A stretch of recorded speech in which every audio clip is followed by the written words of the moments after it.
Hey there, beautiful earth angels. Welcome to November. Can't believe we're here. And man, what a year it's been. I know I'm not alone. So, prayers to you, holding my coffee cup, making it big. Prayers to you because it's been an intense time. Feels like same level of intensity, just different stories. But with that, before we get to our readings, I wanted to share, the angels still haven't given me permission on doing, a lot of public teaching yet, which I look forward to doing in 2024. They've been giving me, laying the groundwork, but haven't given me my full instructions yet. So in the meantime, I'm guided to just share a few little snippets here, just because I think there is no time like now that our relationship with our angels and our intuitive abilities is more important. It's quintessential right now. And I'm recording this on Halloween, so I pulled my cards, and the first card I pulled was the Ten of Swords, which of course brought a, oh man, seriously? And I shook my head. I'm like, is this really what you wanted, angels? And they're like, nope, trick or treat. Here's your trick. And so I pulled another card, and it was the Three of Wands, which was a much more, the cards are always medicine. They're always, what we need. So I'm not discarding the Ten of Swords, but I am celebrating my relationship with the angels because they were playing with me. And my point to you today is just a reminder that this is a relationship, that you are, like any relationship, building this communication skill set, this dialogue, this, I just keep coming back to relationship. Remember that. It's not just this one way kind of, you put out there, they come back, and it's, kind of, I'm getting the image of like through a long tube. It's not that, like a long tube where it's like hard to hear the answers and it's hard for them to hear your questions. It's not that. It's like, picture it like you're sitting at the table with the angels and you're having this comfortable conversation with them and asking them, okay, what is it that I need to know today? And just really make it more personal, more comfortable. Bring it down. Instead of on high, bring it down to the personal level.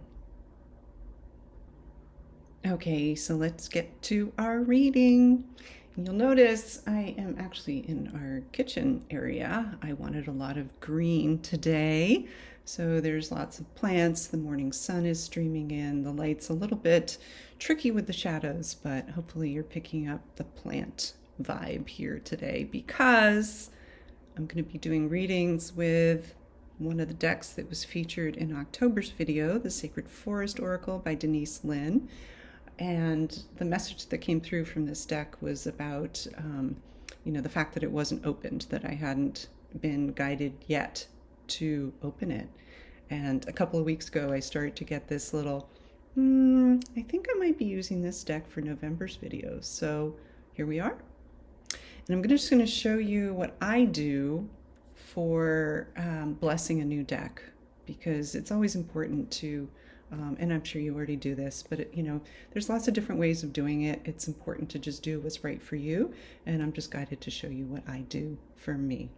So I'm going to spare you the task of actually opening the deck, and here we go. And I want to say that if you want to jump right to the readings, we are doing 1, 2, and 3. Quick links are in the comments below this. In the meantime, I'm going to show you my new deck blessing. Okay, so the deck is opened, and I'm just going to see how stiff. Some decks are, as you probably know, really stiff. Others just really, smoother, easier to shuffle. And I generally shuffle, this is 3, about till I feel done, honestly. But a lot of times I like to use either 8 or 9. That's 6. in. And meanwhile, I'm just making sure that my heart chakra is open and just feeling it, really connecting with the energy of the deck. All right. And then I hold the deck up to my heart and I say, thank you. Thank you for showing me exactly what I need to know in each and every moment as we engage in relationship together. May you deliver the divine messages that I and anyone I'm reading for need in the moment. Thank you, thank you, thank you, and blessed be.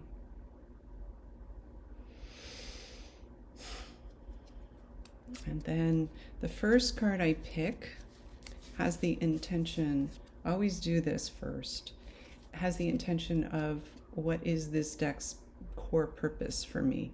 So this card, bear with me, is actually for me because I'm just, okay. Hummingbird Spirit Joy. So this is the card that's for me. This is the deck is, the intention of this deck then for me personally is to bring me back to joy, to show me whatever it is that I need to know to connect with joy. So that is how I always start with a new deck. And with that, I invite you to choose number 1, number 2, or number 3. And into the sacred forest we will go. All right, so for you number 1 folks, the card that is coming forward for you, still new deck, a little bit sticky. Paying attention to that though, because sometimes when cards stick, there means like a delay or patience or some kind of a nudge that needs to be worked around before the card's message can really have its medicinal effect.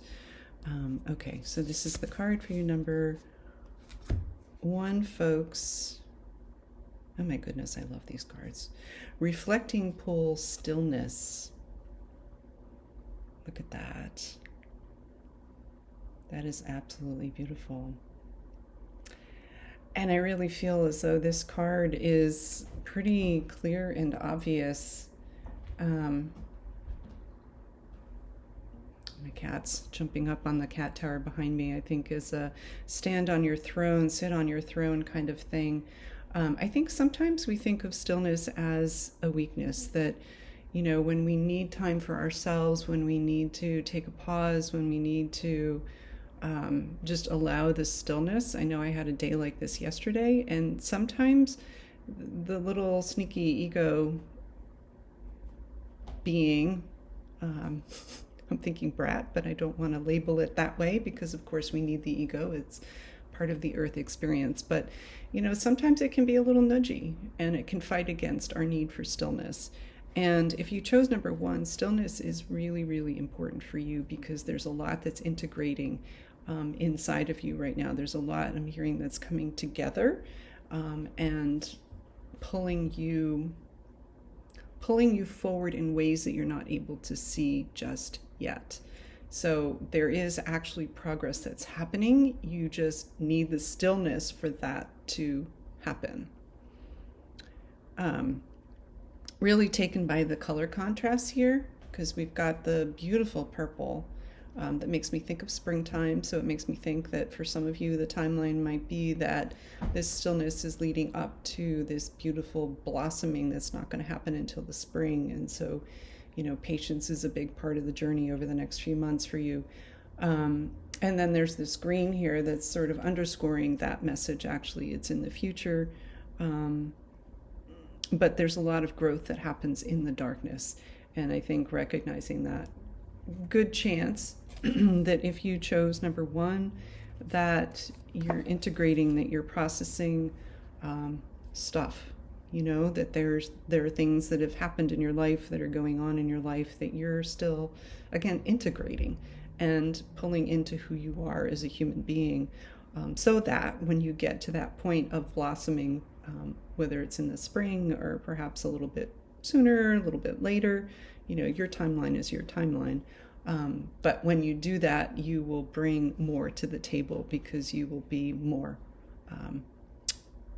more whole, more integrated. Keep bringing me back to that word. Yeah.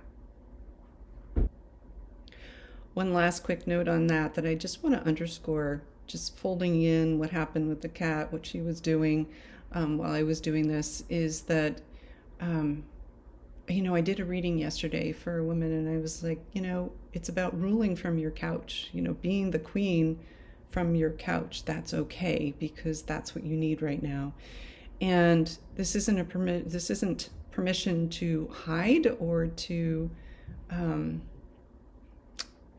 duck from responsibilities or your path. This is just about, I'm seeing this rest area on the side of the road, that this is about just stopping in that rest area for as long as it is that you need to just really be one with your inner landscape. Own your throne. For you, number 2, folks, let's see what we have for you. All right. Maple Spirit, Generosity. Oh, that's beautiful. I love these cards. Man, they are perfect. It does feel about generosity of spirit. I wrote a message for our membership for November 1st. I always do one at the beginning of the month, and it was had to do with generosity of spirit. Of course, such a theme for November in terms of our focus on gratitude and such. And what I wrote about was the idea that just the remembering that we never, ever know what's going on in another person's world. We never know what exactly is in their heart and what is their reality when your reality and their reality come together. Because it can be so easy to fall into assumption, like, why is that person being a dick? Why is my friend being the way she is? Or why is my partner acting the way they are? Or why, could be somebody you don't even know. Why are they acting that way? Why are they behaving that way? You never know what led them to where they are now, and what stories may be eating at their hearts, what pain they may be in, physically, mentally, emotionally, spiritually. And so I feel like this card is about generosity of spirit and remembering just that we don't ever know what's going on with another person, and to be generous in our assessment of an interaction with another human being, because our world needs compassion so much. And it's easy to say that. Acting that out in our day-to-day is a practice, and something that we need to, I know that I anyway need to continually check in on myself. Am I being compassionate? Am I being forgiving? Am I being open-hearted in my interaction with another human being? And so just, if we are making assumptions, assuming the most generous assumption, like, oh man, they must be having a really shitty day. I need to not necessarily be victim. I don't want to be a victim to their energy, but be open-hearted and support their healing process instead of falling into judgment, which can be an easy thing to do.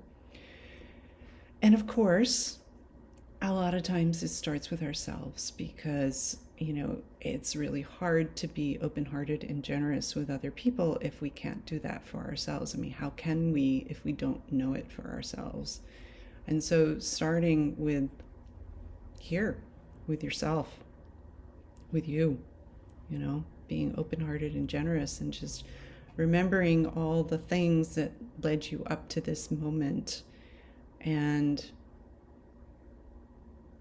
working on your healing, but doing so in as gentle a way as you can, being generous with yourself and forgiving and loving. Finally, for you, number 3, folks. Let's see.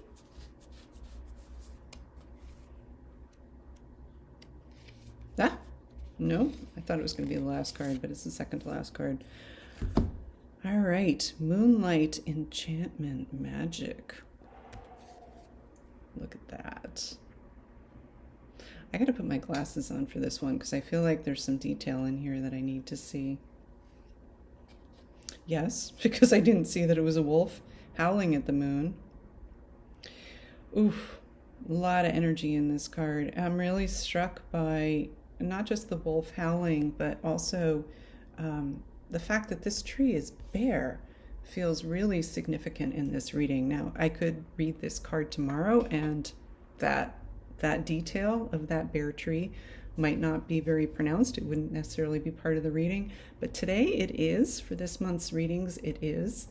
And I think it's about, I'm hearing it's about laying yourself bare to the magic, meaning stripping yourself down is how you access true magic. Showing up in the world as who you really are is your magic.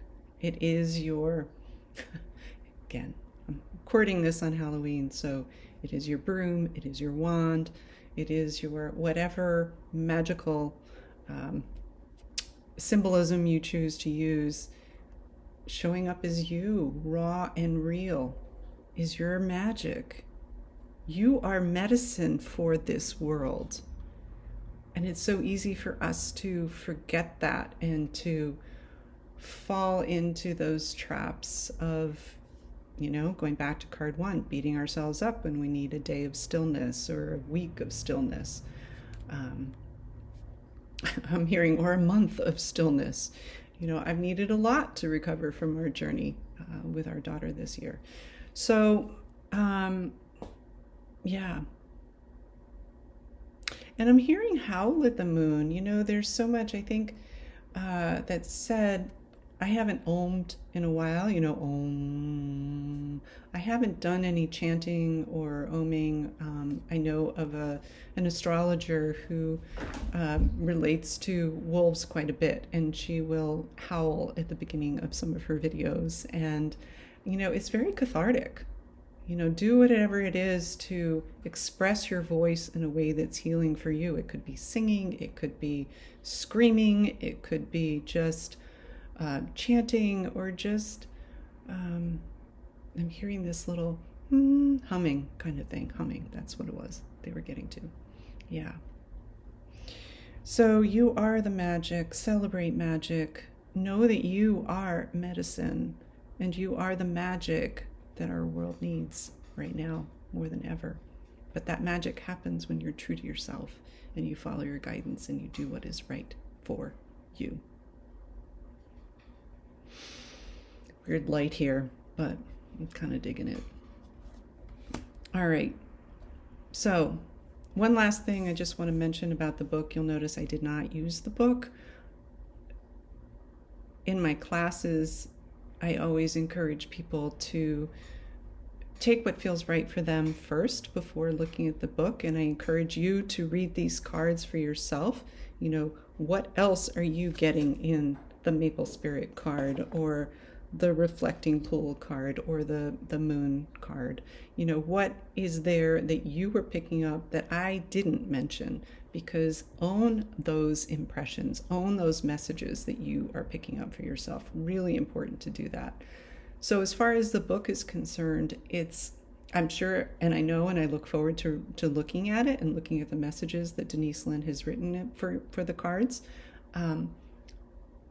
In my teaching, they are secondary, because angel card reading is always about empowering yourself and trusting the messages that you are getting.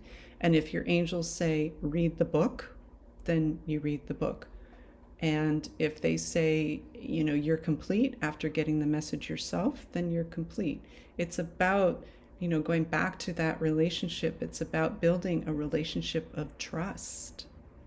And sometimes, and this is not to discredit Denise Lynn, because again, I'm certain that the messages in here are brilliant and heartfelt and often very, very appropriate and fitting. Angel card reading, oracle card reading is always going to be about building trust between you and your intuition, you and your angels. And if you're doubting yourself and instead trusting some outside source, then that trust isn't being built. Adding this in because I was listening to the video, just I like to do that before I edit and publish it. And I realized one little bit that I didn't mention that I think is really important, and just want to clarify around, this being a relationship between you and the angels and the card reading and all of that. That isn't meant to take away from the importance of having community, having people in your life that you can keep you in check. Every day I ask Peter, what's your read on this? Or I will call a friend or somebody in our community and I'll just say, hey, I'm getting the read of this. What's your read on that? And just, looking for that alignment, that coming together, because we are walking with the ego and filters can get in the way. And so the journey is about coming together as whole with yourself and your relationship with the angels. But there is a very important role that other people play in that, whether it's a professional reader or a friend or a community or your partner. It's whatever it's meant to be for you. The question from my teachings, my perspective, is always going to come back to asking yourself what feels right to you. Does it feel right to ask for a read from a friend or whoever? Does it feel right to refer to the book? Does it feel right to you? Again, that's always going to be the overarching question, and learning, because it's a journey to know. Many times it's a journey to know what is right for me. So, little add-on there. So if you have any questions about that or comments about that, please do leave them below, because I feel like there's a little, not a missing piece, but I feel like there's probably questions in there that I would love to have the opportunity to clarify for you, or to, help you trust your own interpretation of what I'm saying. Because again, it's all going back to you being whole as you and trusting yourself. Yes. Okay.